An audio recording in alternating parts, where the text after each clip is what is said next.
아, 네. 마스크 쓰고 하나. 지금 마스크 쓰고 해. 막 마스크 김용희 쓰고 선생님이 하면. 도착을 하셔서 네, 지금 시작을 하겠습니다. 제 4차 한국사회적연합회 정기총회 기념 초청 특강을 지금부터 시작을 하겠습니다. 네, 이번 그 강의는 강의의 주제는 사회개혁으로서 지역사회 통합돌봄이라는 주제입니다. 지금 가장 요 몇 년 동안 그리고 앞으로 몇 년 동안 가장 우리 지역사회에서 중요한 주제가 될 것 같은데요. 오늘 강사는 서울대학교 의과대학의 명예교수님이시면서 국민건강보험공단 전 이사장님이셨던 김용희 선생님 모시고 1시간가량 강의를 듣도록 하겠습니다. 혹시 유튜브로 하시는 분들 중에 궁금한 점이 좀 있으시거나 질문이 있으신 분들은 저 창에 좀 올려주시면 나중에 좀 답을 드리도록 하겠습니다. 네, 김용희 선생님 모시고 강의를 시작하도록 하겠습니다. 네, 안녕하십니까. 지금 소개받은 김용익입니다.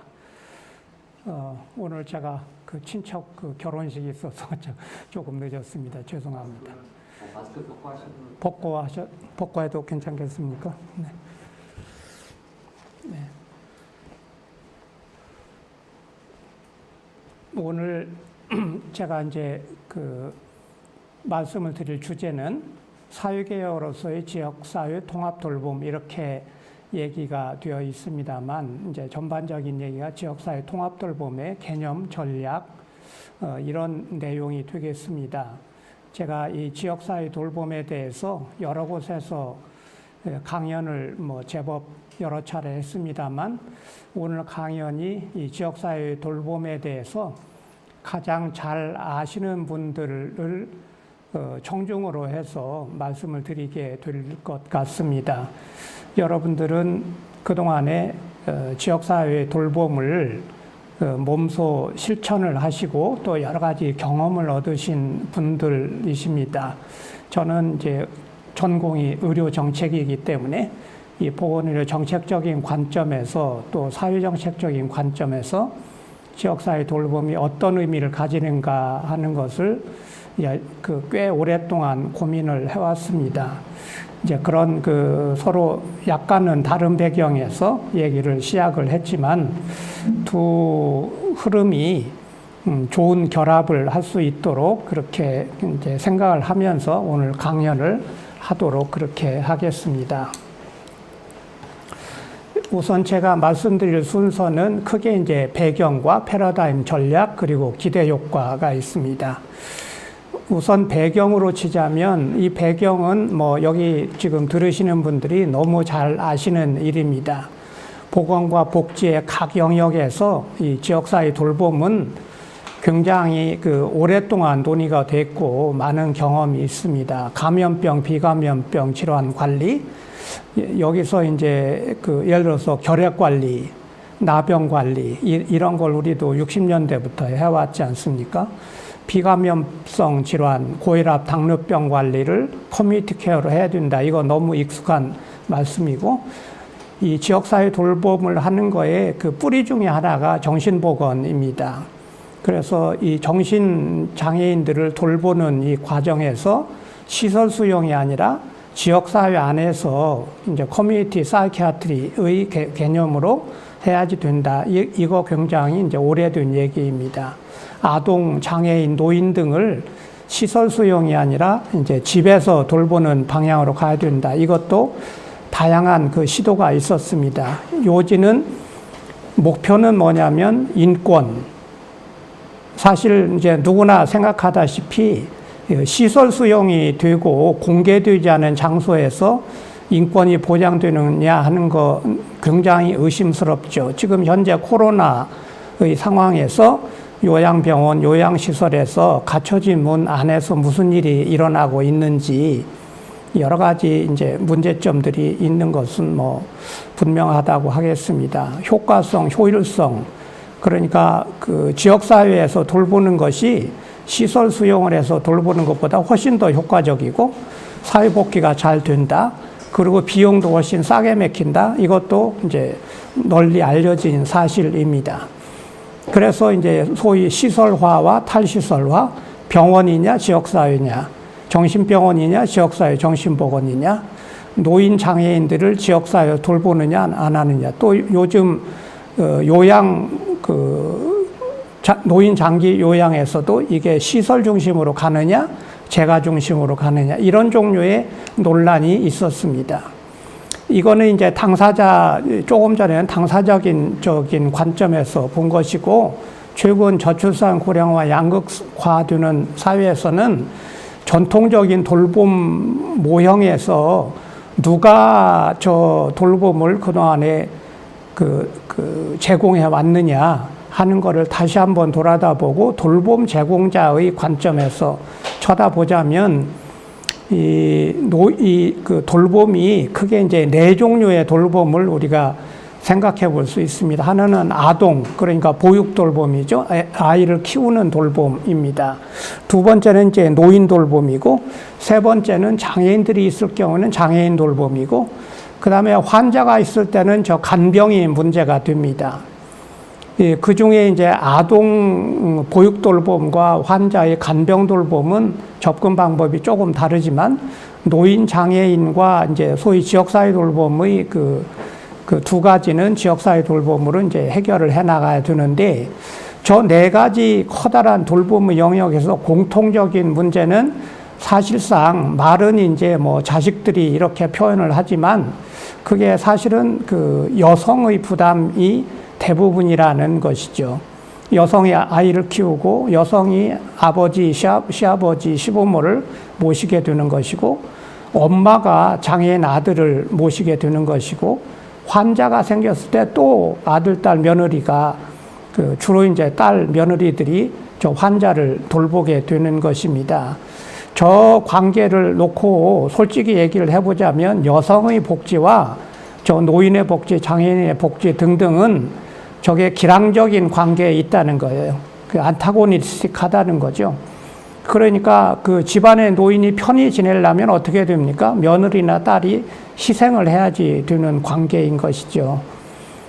그러니까 사실은 이제 저게 표현은 여성이 다양합니다. 엄마였다가 며느리였다가 또 이제 딸이었다가 이렇게 되지만, 사실은 저게 그 공통점은 여성의 거의 노예노동적인 희생을 전제로 한 그 전통적인 모형에서는 그런 관계가 있다는 것이죠. 문제는 이제 우리가 지향해야 될 바는 여성들에게서 저 돌봄 노동을 해방하면서 어떻게 아동, 노인, 장애인 환자들의 이 저 돌봄 문제를 풀어갈 수 있느냐. 다시 말해서 탈시설화뿐만 아니라 한국 사회에서 큰 문제가 되고 있는 탈가족화, 그러니까 가족화되어 있고 시설화되어 있는 양쪽으로 문제를 일으키고 있는 저 돌봄을 어떻게 푸느냐 하는 문제를 우리가 생각해야 된다는 것입니다.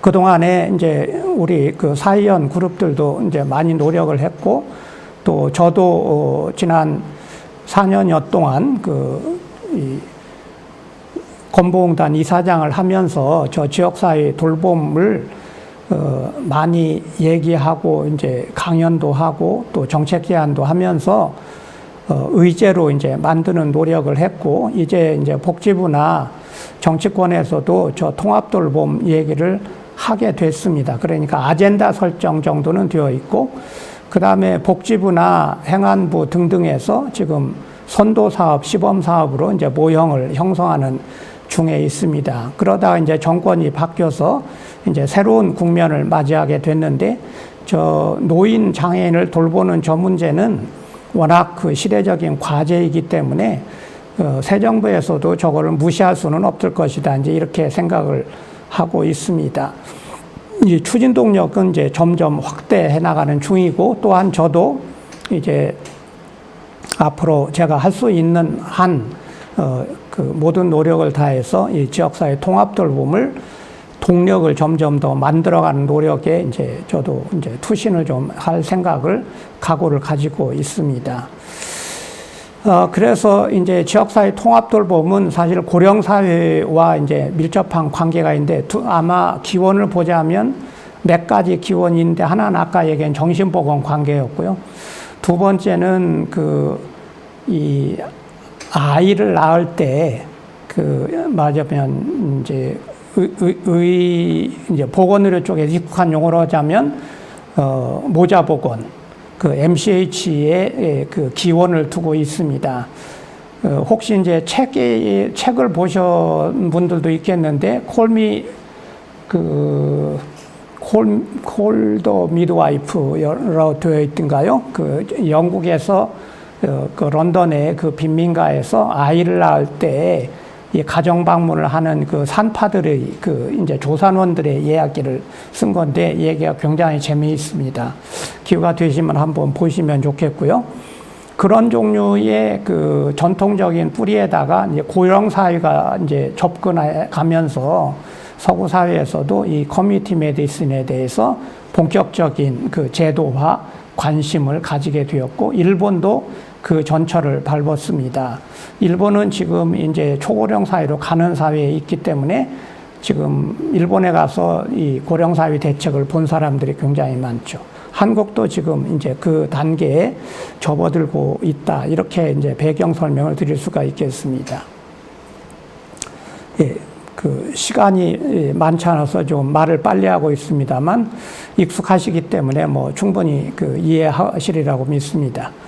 우선 이제 그 제가 말씀드리는 이 지역사회 통합돌봄은 지금까지 이제 어떤 지역사회에서 이제 부분적으로 또는 시범사업이라고 하든지, 또는 여러분들이 그 지금 하고 계시는 이제 협동조합 뭐 이런 그 방식으로 이제 하는 데서 저는 크게 벗어나서 대상 인구가 보편적으로, 그러니까 뭐 부자, 가난한 사람 뭐 이런 차이도 없고, 회원, 비회원의 차이도 없고, 그 지역사회 주민 전원에 대해서 또는 그 우리나라 국민 전원에 대해서 보편적으로 이제 적용을 해주고, 또한 사업도 부분 질병별로 고혈압 관리 사업, 뭐 당뇨병 관리 사업 이런 방식이 아니라 이 대상 사업이 포괄적이어야 된다. 이건 조금 이따 더 구체적으로 말씀을 드리려고 하고 있고, 저게 이 대상 인구나 대상 사업만 보편적일 뿐만 아니라 저게 충분성, 그 실효성의 원칙을 가져야 된다. 다시 말해서 인권 보장, 복지 증진, 질병 관리, 저것이 실제로 구현이 되도록, 또 돌봄 노동에서 이 우리나라 국민들이 여성을 중심으로 했지만 사실 국민 전원이 이 돌봄 노동 때문에 굉장한 부담감, 죄의식을 가지고 있는데, 이 돌봄 노동으로부터 완전히 벗어나도록 할 수 있는 그런 그 충분성의 원칙을, 보편성과 충분성의 원칙을 가져야 된다. 그렇게 우리가 접근을 해야 된다. 이 말씀을 한 가지 드리고 싶습니다. 그러면 저게 충분하려면 어느 정도 되느냐? 제가 이제 건보에 있으면서 저거를 이제 연구원하고 같이 얘기를 해가면서 시산을 해보았습니다. 그런데 아직은 저 숫자가 충분하게 이제 근거 있는 숫자가 못 띄어서 조심스럽긴 하지만, 저게 그 지금 이 그래프들을 보시다시피 연령이 올라갈수록 대체적으로 이게 이 양이, 그 소요량이, 니드가 많아지는 모습을 볼 수가 있어. 전체적으로는 한 550만 명, 그러니까 전체 인구의 한 10% 정도가 지금 돌봄의 필요가 있겠다. 이것은 이제 그 돌봄의 필요를 조금 더 제가 분석을 해본 건데요. 우선 이제 가로축에 건강 문제를 중점적으로 하는 문제, 두 번째는 복지 문제를 중점적으로 하는 문제를 두 개를 나누어 보고, 그리고 이제 노인, 장애인 등등으로 이제 어떤 사람들이 저 필요가 있겠느냐 하는 것을 그림을 좀 그려봤습니다.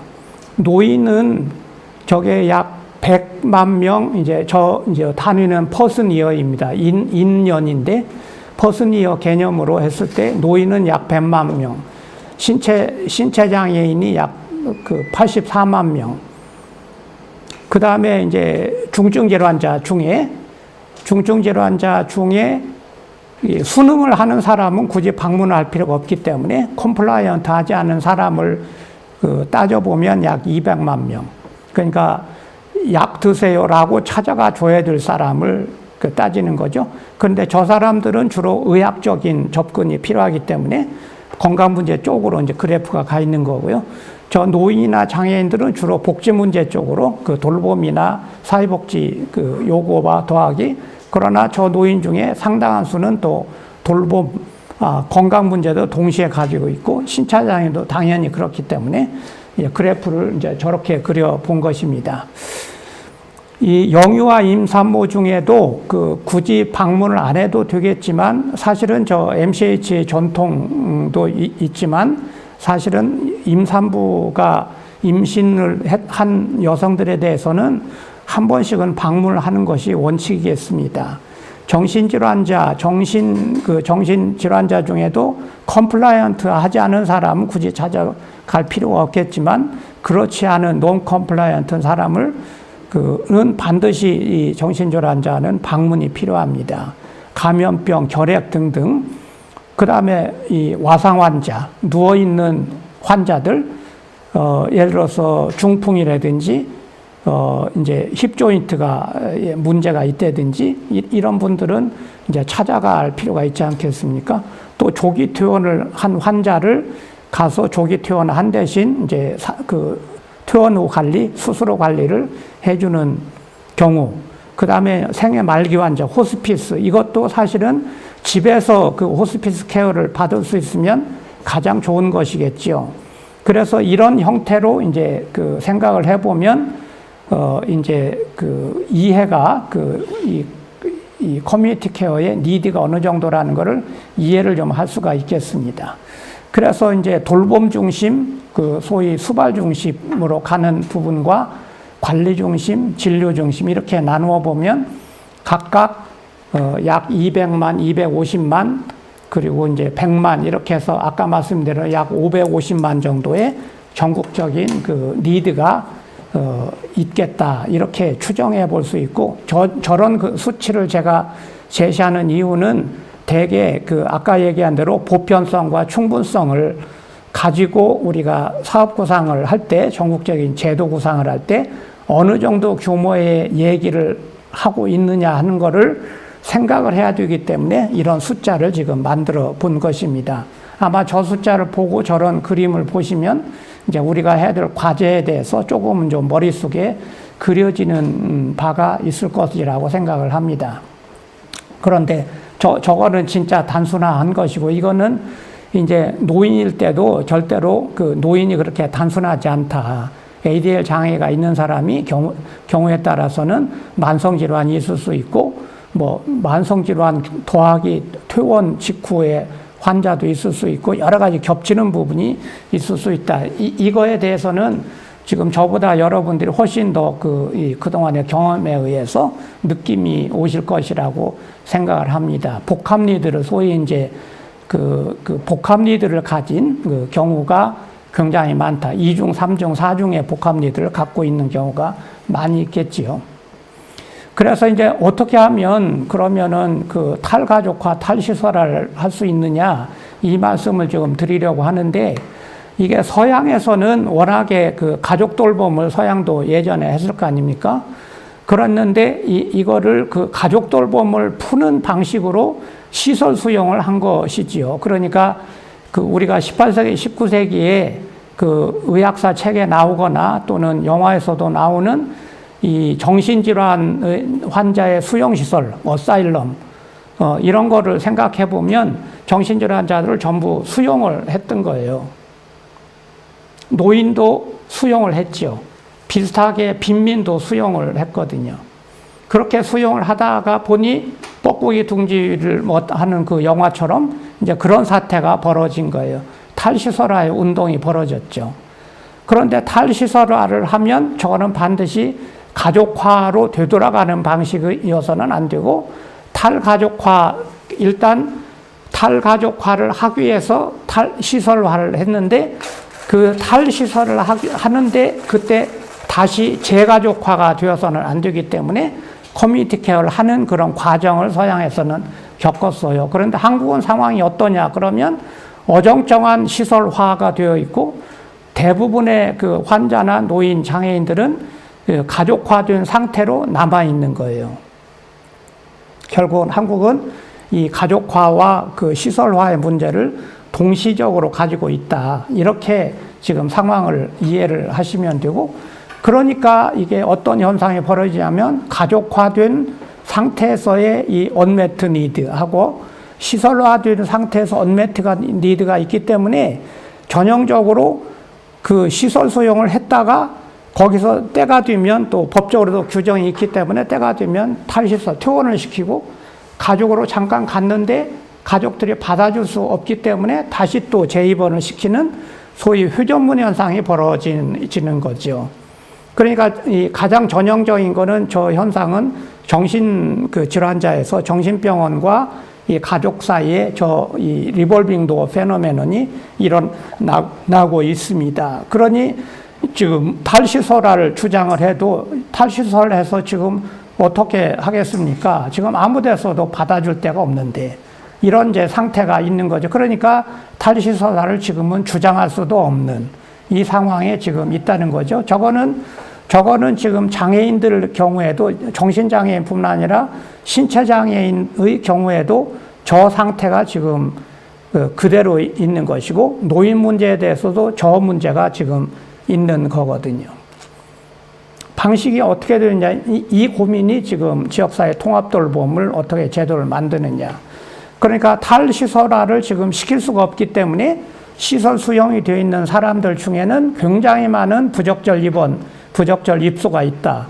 이게 무슨 말이냐면 정신병원에서 아무것도 더 해줄 게 없는데 지역사회에서 받아줄 수만 있으면 빨리 받아주면 좋은데 받아줄 데가 없기 때문에 퇴원을 시키지 못하는 저 상태가 지금 그 굉장한 문제가 있다는 거죠. 그러니까 저거는 기본적으로 저 정신질환자 또는 그 노인들이 받아줄 수 있는 집이 필요한데 저 집이 이제 존재하지 않는 거예요. 왜냐면 가족들이 받아주는 원래 그 사람의 집은 지금 다시 받아줄 수가 없는 집이 되어버렸기 때문에 사실상 저 사람들은 홈리스 상태에서 시설 수용이 되어 있는 거거든요.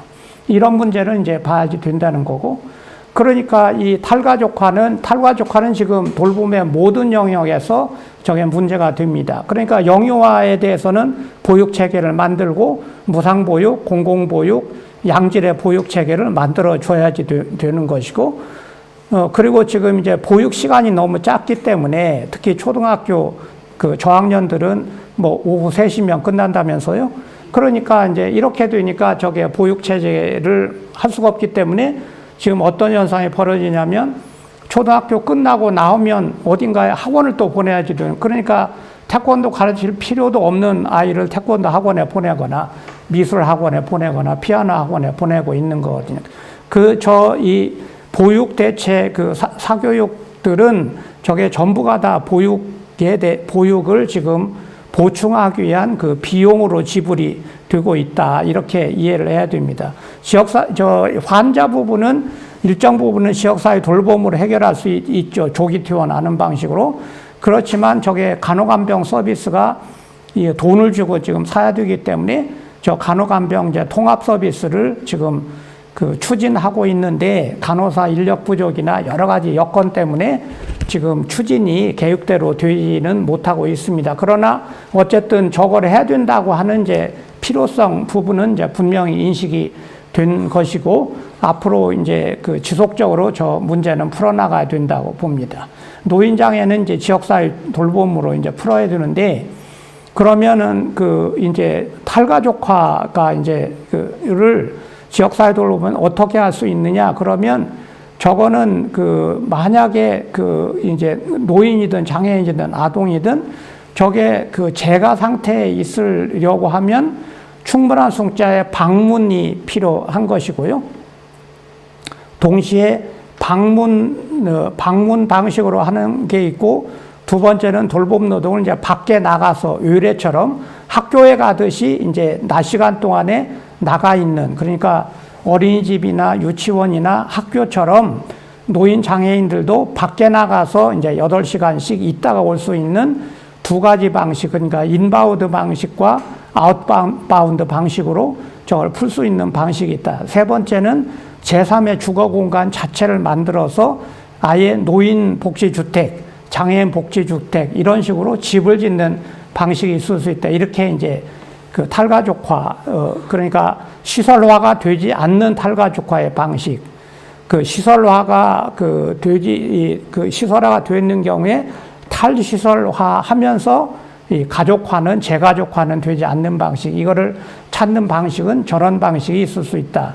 이렇게 말씀드리고 조금씩 더 들여다보도록 그렇게 하겠습니다. 그러니까 지금의 모습은 시설에 거주하거나 재가를 하고 있는 경우인데 저 시설 중에 상당 부분 이 탈시설화하는 요 대상자는 이 지원주택, 그러니까 제3의 그 주거나 그룹홈으로 또는 재가로 다시 이제 자기 집으로 가게 되면 충분한 재가 서비스나 의뢰 주야간 보호 서비스를 제공해서 새로운 서비스를 만들어서 시설에서부터 빼주는 노력도 해야 되고, 재가가 그 대책 없이 가족들에게 부담을 주는 재가가 아니라 충분히 서포팅이 되는 그런 재가로 바꿔야 된다. 이제 이런 그 개념을 이제 설정할 수가 있겠습니다. 그러니까 정리해서 말씀을 드리자면 그 서비스의 방식은, 커뮤니티 케어의 서비스 방식은 하나는 집으로 찾아오는 인커밍 방식. 그러니까 지금 여기 계시는 분들도 열심히 하셨던 가정 방문을 하는, 의사가 왕진을 가거나 간호사가 방문을 하거나 사회복지사가 방문을 하거나 또는 치과의사가 가서 스케일링도 해드리고 하는 거 등등을, 저거는 이제 인커밍 환자의 입장으로 보자면 찾아오는 그런 방식으로 풀 수 있는 게 있고, 두 번째는 거꾸로 그 환자라고 할 수 있는 이 수급자들이 나가는 방식으로, 그래서 보건소나 병의원 의뢰를 가듯이 주야간 보호, 그러니까 주간보호 방식으로 주간보호 센터에 가서 거기서 이제 8시간을 있다 오는 거죠. 그래서 이제 어떤 시설을 만들어야 되냐면 가족이나 공동거주 시설, 요건 좀 이따 말씀드리고, 이제 가족 집이 있다고 치고 이 집에서 방문 보건, 그 다음에 방문 복지, 이런 식으로 찾아오는 그 내용과 그 다음에 이 주간보호센터로 나가는 방식.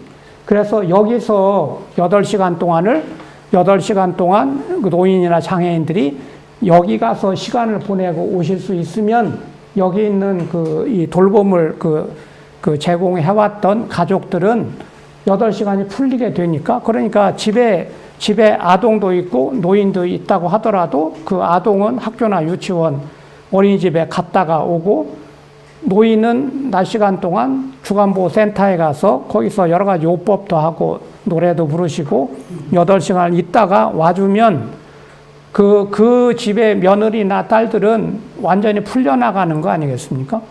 그냥 그 방식으로 해야 되고, 그렇게를 할 수 없으면서 이 집안에 있으려면 아까 얘기한 대로 충분한 숫자의 그 방문 의료, 방문 간호, 그 다음에 그 방문 사회복지, 이런 것들이 제공이 되면 이제 탈가족화가, 집에 있으면서도 탈가족화가 된다. 이렇게 이제 그 얘기를 할 수 있다는 것입니다.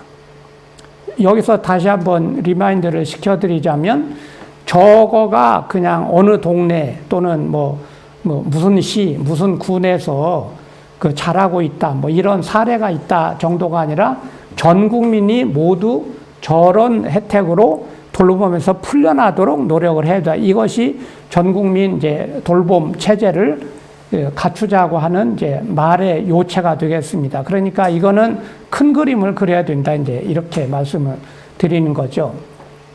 그냥 방문보건센터와 방문복지센터가 필요하고, 주간보호가 필요하고, 경우에 따라 야간 보호도 필요하다. 야간 동안에 예를 들어서 저게 어떤 노인이 있는데 그 집안 사람들이 예를 들어서 무슨 일이 있어서 전부 이제 여행을 가야 된다. 이렇게 휴가도 좋고 또는 무슨 일이 있어서 가야 될 때 그때 노인들을 맡겨놓을 수 있는 그런 걸 이제 야간보호라고 하는데, 저런 시설도 필요하다. 물론 여기에 공공민간과 기존 신설, 그리고 이제 이 현재 있는 시설들 어떤 식으로 이거를 재개편을 할 것이냐 또는 신설을 할 것이냐, 이거는 이제 많은 논의가 필요합니다. 이걸 분리할 것이냐, 통합할 것이냐, 이것도 분리할 것이냐, 통합할 것이냐 등등 여러 가지는 그 논의가 필요하지만 기능으로 보자면 지금 이런 종류의 기능이 필요하다는 것이고요. 그 다음에 이제 그래서 아까 얘기한 이 그림을 그대로 두고 지금 이 지역사회 보건은 보건소나 가지가지 이제 1차 의료기관, 여기 의원급 의료기관 또는 뭐 2차 의료기관, 병원급 의료기관 이런 것들을 어떤 식으로 여기 붙이느냐. 또 마찬가지로 복지센터나 지자체의 읍면동, 그러니까 노인복지센터도 있고 종합복지센터도 있고 등등을 어떻게 신설하고 이제 보강하느냐 하는 거를 생각을 이제 해야지 되고, 그런 논의가 이제 조금씩 이제 본격화되는 단계로 이제 가야지 된다 이렇게 보는 거죠. 그 다음에 이제 아까부터 좀 미뤄두었던 이제 주거 말씀을 좀 드리겠는데요. 물 한 잔 마시고. 여기까지는 이해가 잘 되시나요? 네.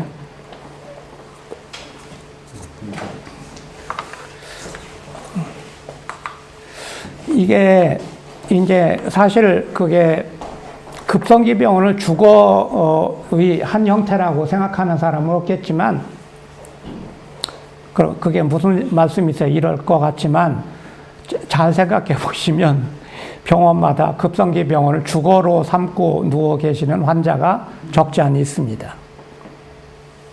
안 그런가요? 이거 사실은 그렇죠. 굉장히 장기 입원 환자가 있습니다. 절대로 퇴원하라 해도 퇴원하지도 않고. 그 다음에 장기 요양병원 사실상 주거화되어 있습니다. 그 다음에 요양시설, 이거는 처음부터 주거의 형태로 이제 디자인을 한 거이고요. 그런데 이거는 공통점이 뭐냐면, 여기는 시설로 이제 안 좋은 표현이지만 드facto로 수용이 되는 거거든요. 그런데 수용이 아니라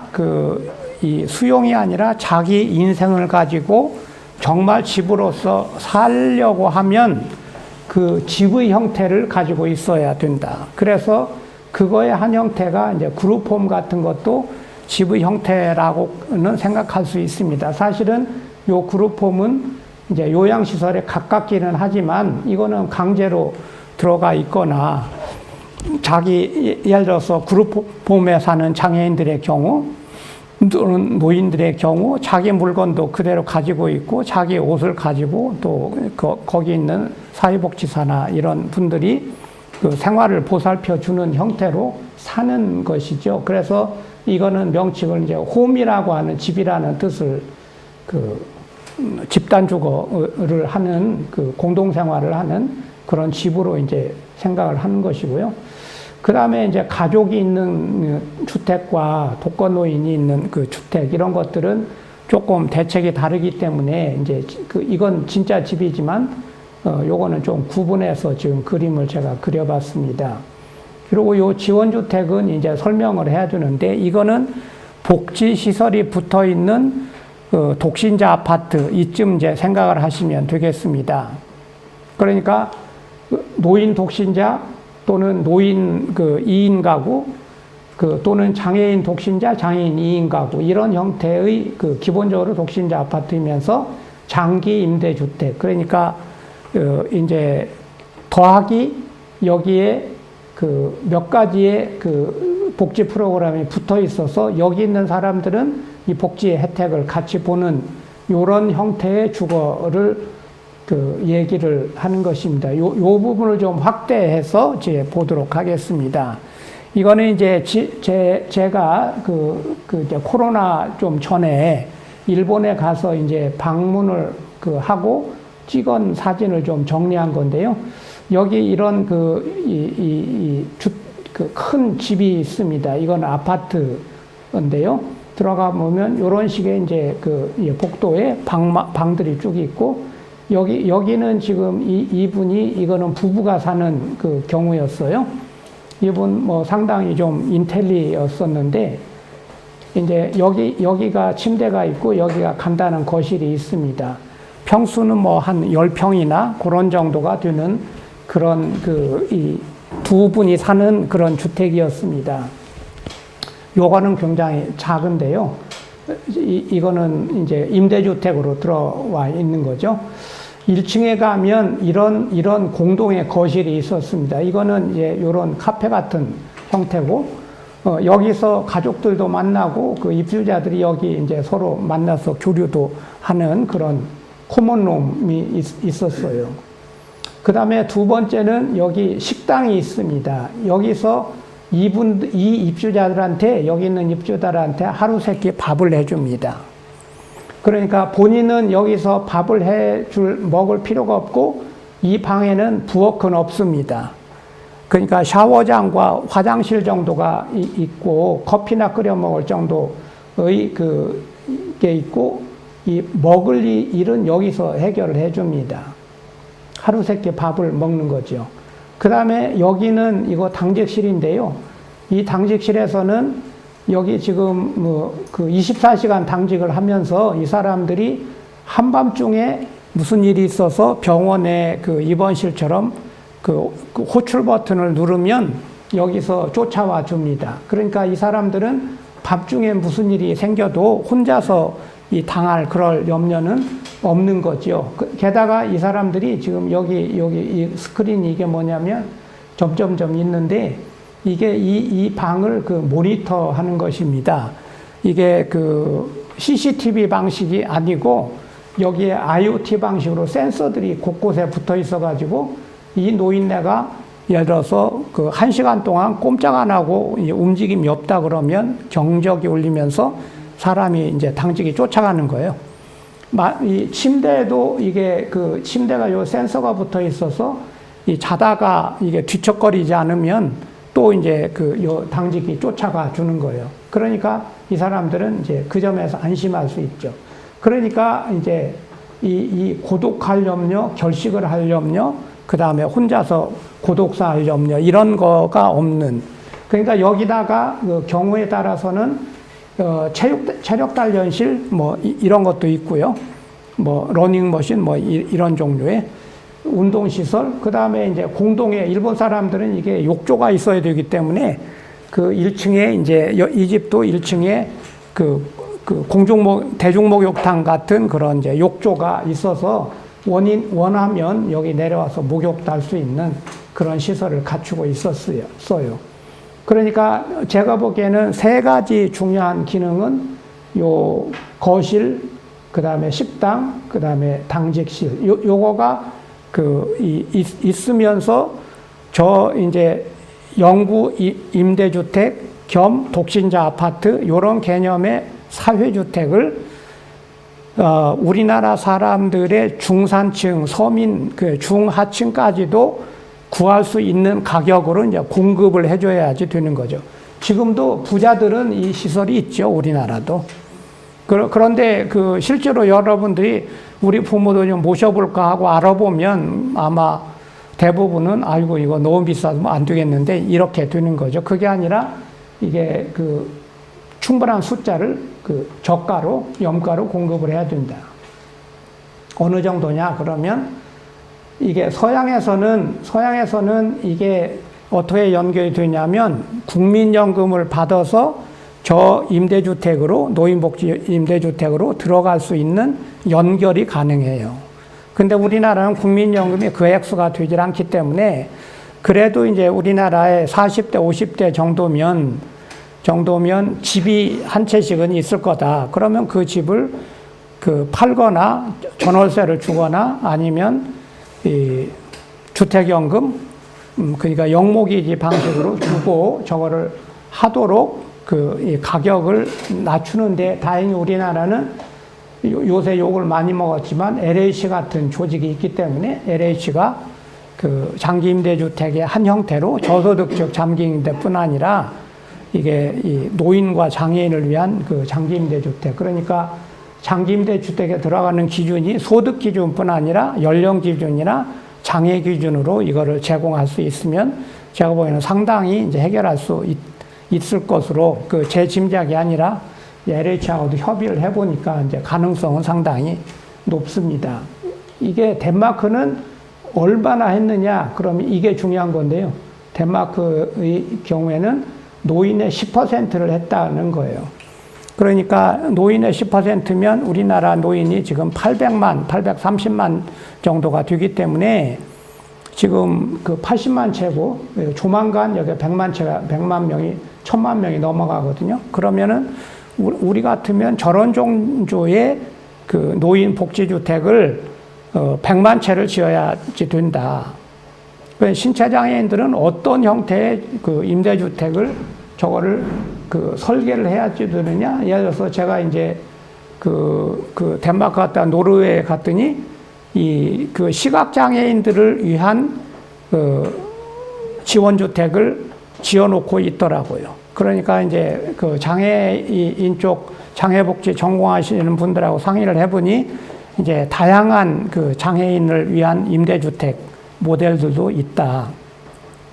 정신장애인들도 정신병원에서 빼주려면 가족한테 돌봄을 해라. 이거는 지금 굉장히 어렵고, 저 정신장애인들의 그 이 복지, 이 지원주택을 디자인을 해야 될 것 같아요. 그래서 이제 저런 앞으로 이제 연구가 필요하다. 그리고 이제 그룹홈, 이것도 상당한 장애인들이 이 집단 생활 하는 거에 대한 염증을 느끼고 있기 때문에 많은 장애인들이 나는 그냥 단독주택에 좀 살고 싶다. 이런 이제 욕망을 갖고 있거든요. 그럼 이제 그럴 경우에는 어떻게 하느냐. 그런데 그것도 지금 LH가 정부가 갖고 있는 집 중에 상당수가 그 매입 임대주택이 있어요. 그러니까 보통의 집 중에 한 채씩 이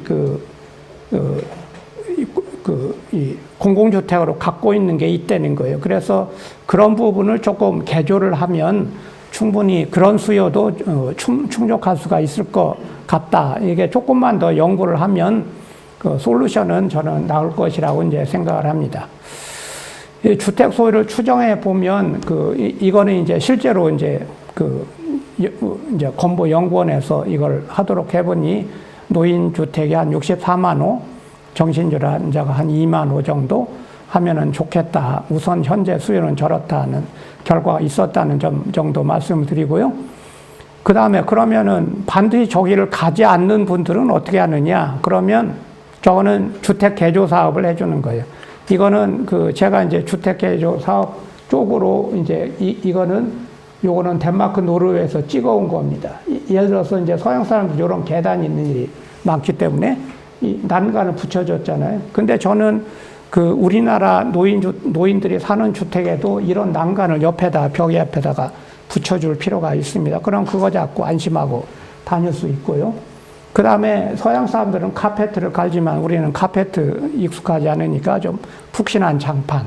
그 다음에 요런 이제 손잡이가 있고 요게 앞으로도 쓰러지지 않을 이 자비가 있는 거죠. 요거는 이제 목욕용인데 요거는 이제 경우에 따라서.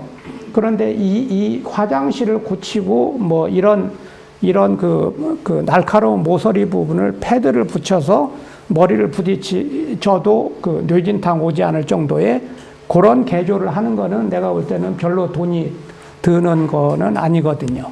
그러니까 그런 종류의 우리가 새마을운동 할 적에 부엌 개량 사업, 변소 개량 사업 했던 것 같은 그런 개념으로 노인주택, 장애인주택 개량 사업을 해줘야지 된다. 이제 이런 말씀을 이제 드리는 거죠. 그러면은 살기는 훨씬 편한 주거 조건을 만들어 드릴 수가 있겠지요. 그리고 이제 그런 사람들을 위해서 이제 많은 종류의 물자가 필요한데 이거는 지금 익숙하시겠지만 이 욕창 방지용 이렇게 벽에 같은 거고요. 쿠션이고 이거는 제가 좀 아이디어가 좋다 해서 사진을 찍어 온 건데 요거는 이제 눕혀 있는 전동 침대인데 이 각도를 옆으로 돌리고 세우고 눕히고 하면 요렇게 앉아 있는 의자가 될 수 있습니다. 그러니까 완전히 사지마비, 전신마비 상태로 꼼짝을 못하는 사람도 요 의자를 조정하면 이렇게 상대방하고 앉아서 대화를 할 수 있는, 그리고 앉은 상태로 이제 좀 있을 수 있는 그러니까 그 정신적으로나 또는 욕창 관리나 배뇨 관리 등등에서 상당히 이제 유리한. 그래서 내가 물어봤지. 이 침대 얼마인데요? 그랬더니 1억 원이래죠.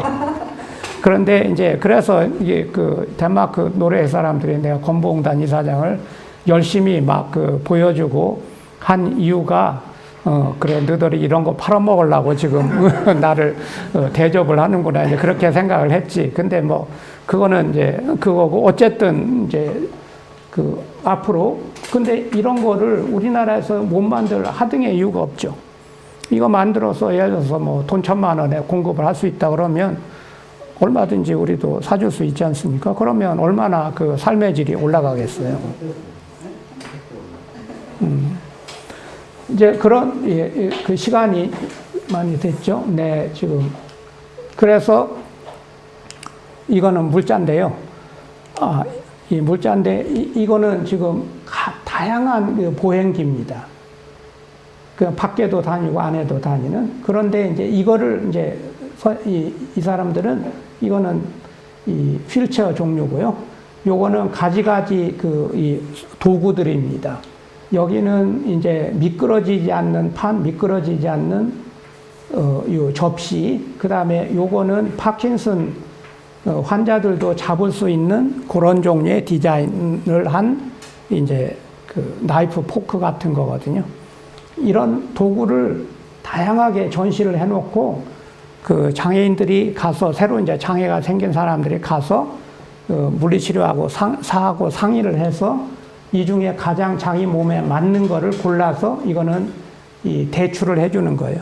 대여를 해줘서 자기 몸에 맞는 이제 보조구를 공급을 해주는 거죠. 그러면 커뮤니티 케어가 진짜 가능하게 되는 거죠.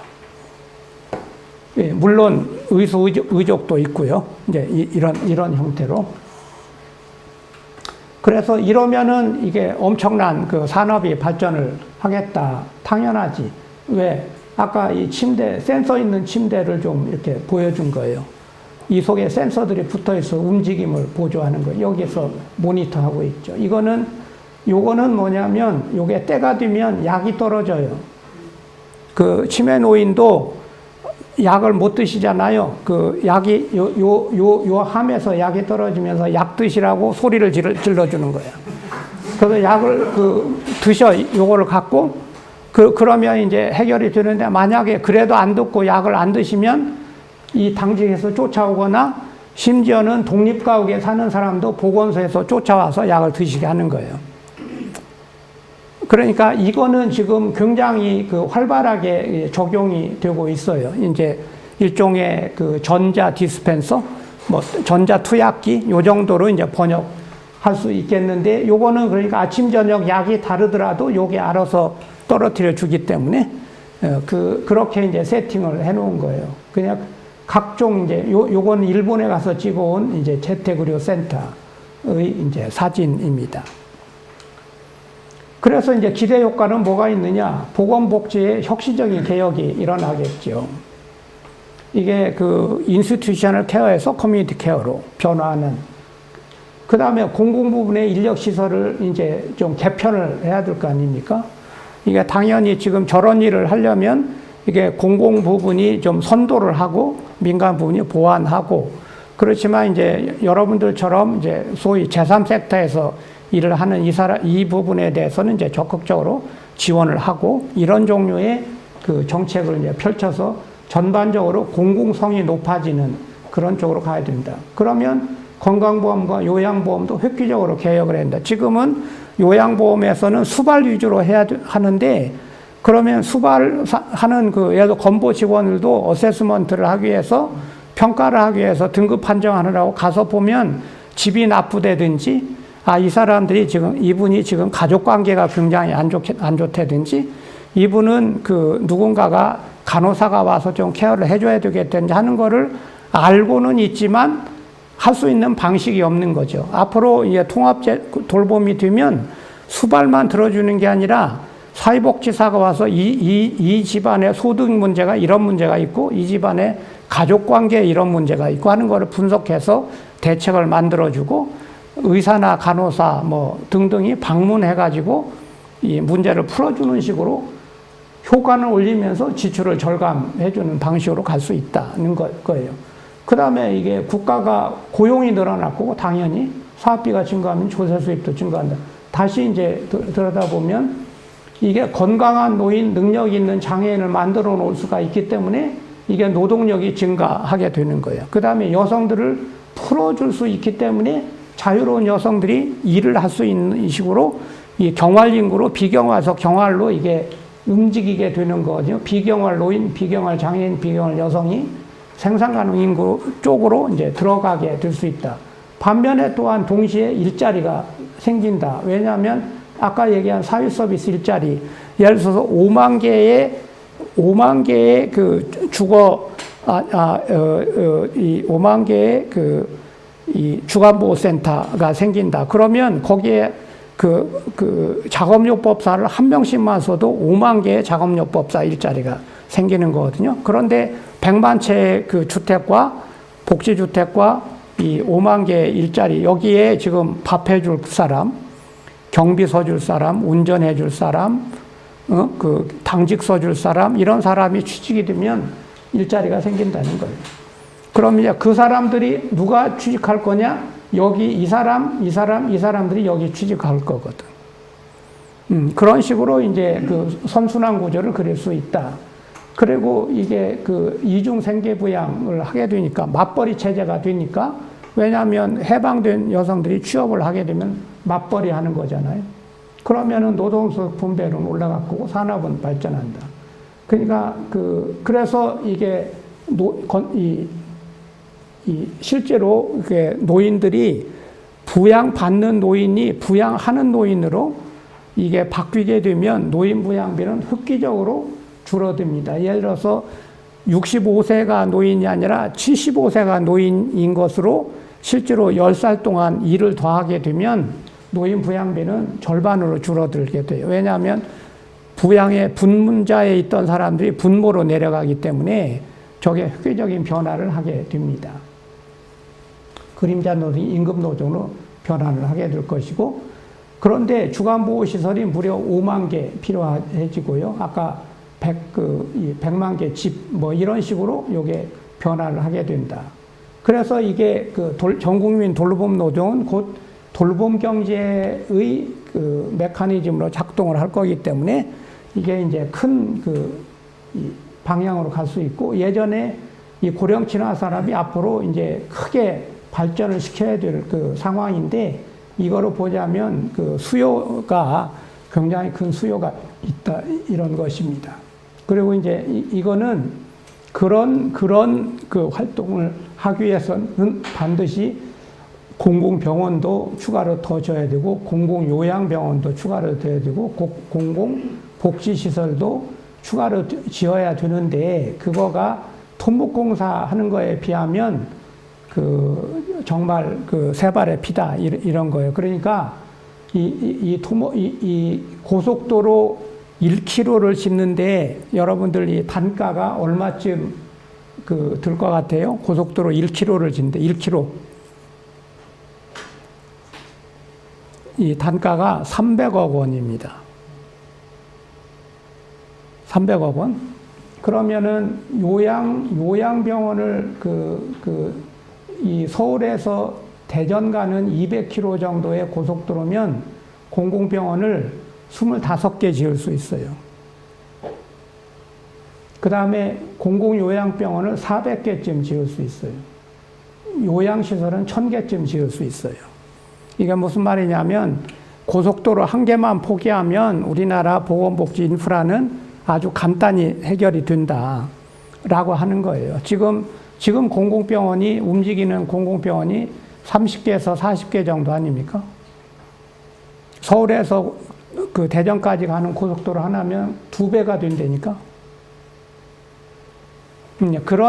그래서 이 말은 내가 왜 하는 거냐면, 우리 보건복지 하는 사람들은 굉장히 양심적이어서 공공병원 하나 지어 그러면 돈이 어디 있어, 이제. 스스로 그렇게 생각을 하는 거예요. 그런데 저 자료를 보면 우리나라의 국가가 돈이 없는 것은 절대로 아니다. 다만 국가가 토목을 하는 걸 국가의 일로 생각하느냐, 병원을 짓고 복지시설 짓는 걸 국가 임무로 생각하느냐에 달려 있다. 이런 거죠. 그래서 이제 우리가 발상의 전환을 해야 된다는 거고, 요거가 거의 마지막인데, 이거를 보시면 지역사회 돌봄을 하면 아까 노동력이 생긴다. 보건복지 제도가 이제 고쳐진다. 일자리가 생긴다. 그 다음에 이 산업이 발전한다. 이런 이제 파급 효과가 생긴다는 거죠. 그러면 저렇게 일자리가 생긴 사람들은 저 새로 창출된 일자리에 취업을 하게 되고, 그러면 가계소득이 올라가죠. 그럼 올라간 저 가계소득은 그 노동시장이 이 일자리가 창출되고 가계소득이 바뀌어 노동시장이 바뀌고, 일자리가 늘어나니까 노동시장이 이제 바뀌는 거예요. 그러면 구매력이 늘어나고, 구매력이 늘어나면 또 일자리가 늘어나고, 소비가 느니까. 그래서 이게 그러면 세금 보험료가 올라가죠. 근로소득도 올라가고 소비세도 올라갈 거니까. 그러면은 이제 돌봄, 여성 취업하면 젠더 문제도 이제 해결의 실마리를 잡을 수 있다. 이제 이런 다각도의 이제 효과를 거둘 수 있다는 거죠.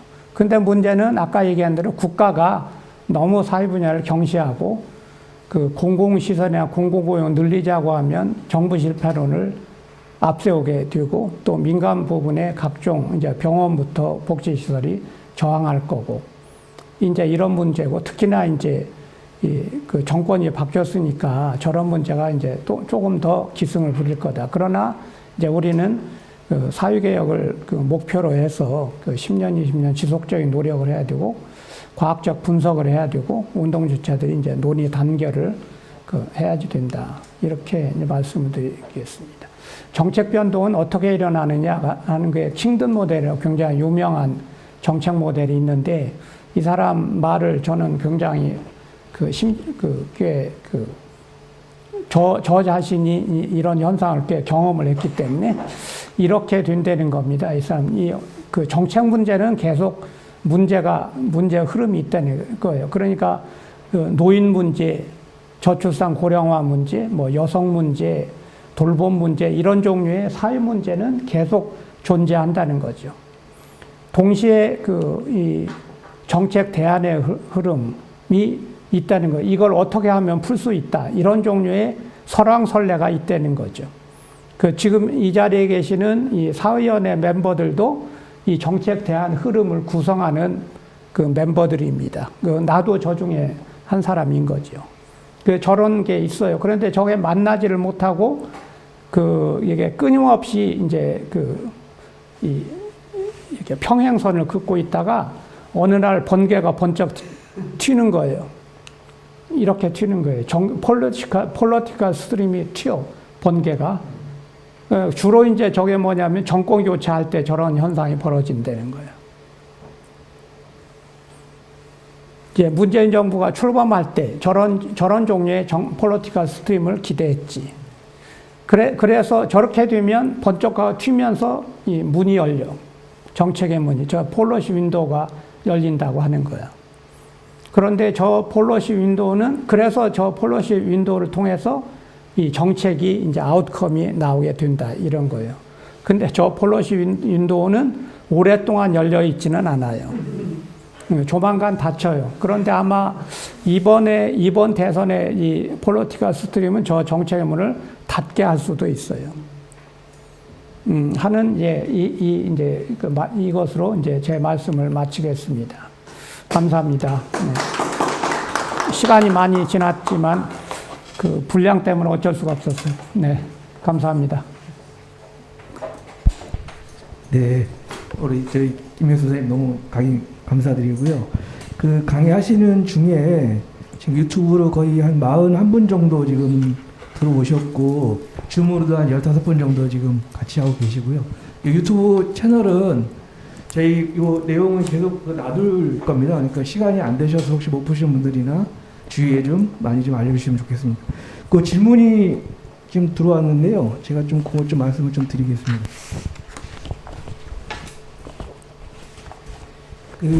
같은 맥락인 것 같습니다. 그 페미헬스님이 돌봄 사회라는 것은 누구나 돌봄 노동에 참여하는 사회라고 생각하는데요. 돌봄 노동에서 완전히 벗어나도록 하는 실효성, 충분성에 대한 부분과 어떻게 다른지 혹은 함께 갈 수 있는지 설명 부탁드립니다. 이런 게 하나 있었고요. 네, 박양희 이사장님께서 누구나 돌봄의 수혜자이면서 참여자가 되게 될 텐데 그런 의미에서 복지고용이나 돌봄고용에서 연령대나 성별이 고착되지 않도록 하는 방안이 있을까요? 예, 이런 질문을 좀 주셨습니다. 예, 이게 돌봄 노동은 이게 그래서 아까 일자리가 생기면서 그 노동력을 공급하는 동시작용을 하는 굉장히 특수한 경우에 이게 속하거든요. 대개 여러분들도 기억을 해보시자면 노동정책의 어떤 노동정책은 노동력을 공급하는 그런 정책이 있고 일자리를 만드는 정책이 있습니다. 근데 대개는 그게 둘 중에 하나입니다. 그런데 돌봄 부분은 굉장히 많은 돌봄을 그 가족노동, 무임금 가족노동 형태로 하고 이바닐리치의 용어에 의하면 그림자 노동의 형태로 그게 있는 이 노동인데 그 노동을 사회화하면 그것이 일자리가 되는 거죠. 그러니까 그 가정 내에서 이거를 돌봄 노동을 공급하면 우리 부모님 또는 나의 아들, 딸을 위해서 돌봄을 제공하는 것이지만, 이제 돌봄을 사회화해서 일자리를 만들어주면 똑같은 노동을 제공하면서 남의 부모를 위해서 이 임금을 받아가면서 일을 하게 되는 거죠. 이때 이제 주의해야 될 점이 이제 그 돌봄 노동을 사회화하는 그 주체가 공공적 성격을 띈 이 주체가 이 조직이 되어야 한다. 그러니까 요양보호의 노인 장기 요양보험의 공급자, 요양 공급자들의 예로 보자면 절대 다수가 99% 민간 공급자이지 않습니까? 그런 이게 표준도 쓰지를 않고 임금은 낮고 이렇게 되는데 이 돌봄 노동을 통해서는 사회화시키는 요 과정을 신중하게 또 우리도 운동적인 노력을 다해서 공공성을 갖춘 공급 조직을 만들고 거기서 일하는 사람들의 노동도 일정하게 유지가 되도록 해야지 될 것입니다. 또 이제 이 제3섹터 방식으로 지금 일을 하시는 분들도 이제 정부에서 지원을 해서 그런 부분도 더 올라갈 수 있도록 해야지 되고, 그러니까 여기서 이제 수혜자이자 이 돌봄의 수혜자란 말이 적합하진 않지만 이제 흔히 쓰는 말이니까 이제 수급자 이런 뜻으로 이제 편히 쓰는 말로 쓰자면 수혜자이자 공급자가 동시에 겸할 수밖에 없습니다. 그런데 그거를 사회화하는 과정을 굉장히 신중하게 논의를 거쳐서 한국에서는 어떤 형태로 하는 게 적합하느냐 하는 논의가 필요하고, 저는 이 지역사회 통합돌봄이 앞으로 성공을 하느냐 마느냐 하는 거에 관건이 이런 부분에 있다고 생각을 합니다. 그러니까 돌봄의 필요성에 대해서는 어느 누구도 부정하는 사람이 없습니다. 그리고 제가 이런 종류의 강연을 여기저기서 이제 해보면 누구나 다 동의합니다. 근데 이제 구체적으로 이제 이 조직을 만들 때 보건과 복지의 전통적인 좀 갈등 관계, 그 다음에 보건 내부에서도 가지 공급자들의 갈등 관계, 그 다음에 이제 이 돌봄의 당사자인 노인 장애인 등과 돌봄 노동의 당사자인 이 가족 구성원들, 이 어떤 식으로 이게 참여하고 혜택을 받을 수 있도록 구성을 할 것인가, 그리고 여기에 드는 비용은 어떻게 이제 재정과 비용을 어떻게 설계할 것인가 하는 이 조화를 만들어내는 것, 이것이 이제 이 돌봄 앞으로의 돌봄의 발전에 가장 중요한 부분이라고 생각하고, 이거는 제가 답을 가지고 이렇게 하면 됩니다, 이렇게 할 수는 절대로 없는 것이고, 앞으로 이제 그 시간을 두고 많은 사람들을 참여해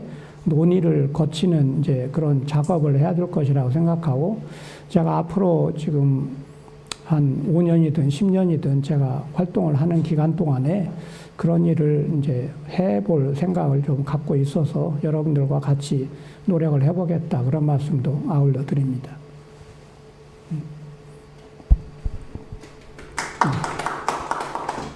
시간이 좀 많이 지났는데 이 질문은 아니고 그 의견을 좀 주신 분이 있어서 제가 소개만 좀 간단히 드리겠습니다.